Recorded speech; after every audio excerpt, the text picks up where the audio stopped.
Friends, ఈ రోజుల్లో ఆకుకూరలు బాగా తింటున్నారు అందరూ.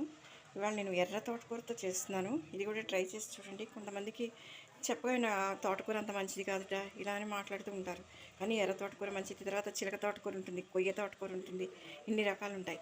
అవన్నీ మన దగ్గరే ఉన్నాయి. ఇది నేను బజార్లో తీసుకున్నాను. కానీ కొయ్య తోటకూర, చిలక తోటకూర మన తొట్లోనే పెరుగుతూ ఉంటుంది పెరట్లో.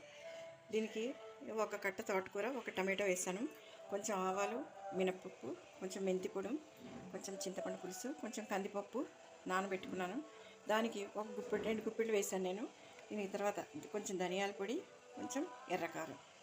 ఇప్పుడు చూడండి, కుక్కర్లో కొంచెం పప్పు వేసేసి ఇలా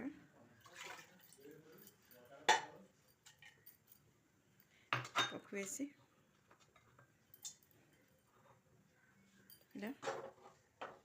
ఇలా వేసి ఇప్పుడు ఇందులో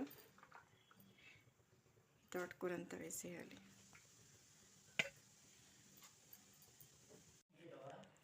ఫ్రెండ్స్, ఇప్పుడు తోటకూర చూద్దాం. పప్పు తోటకూర ఇది అంటే ఆకుకూర, ఇది కొంచెం ఎందుకో గట్టిగా ఉంటుంది, అందుకని అలా. చూసారా,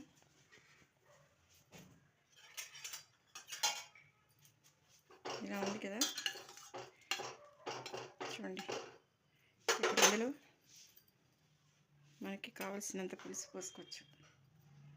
కొంచెం పులుసు పుల్లగా ఉండాలనుకునే వాళ్ళు పోసుకోవచ్చు. ఇలా పోసాను.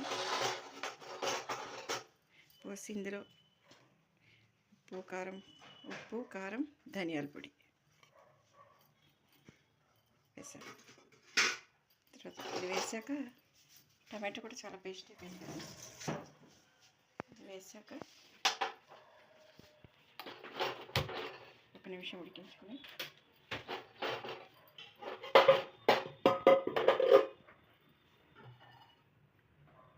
కొంచెం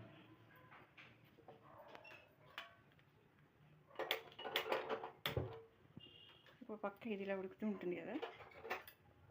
ఇలా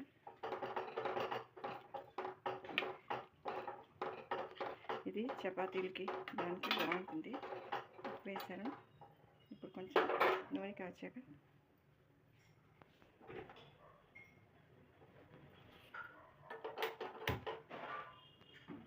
నూనె కాగాక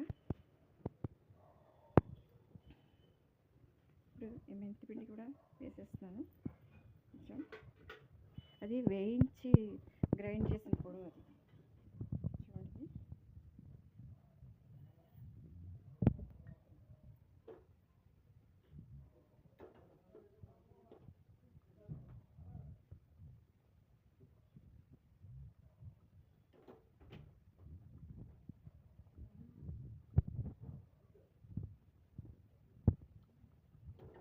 ఇలా కావాలంటే మీరు ఇంగు వేసుకోవచ్చు. నేను వేయట్లేదు.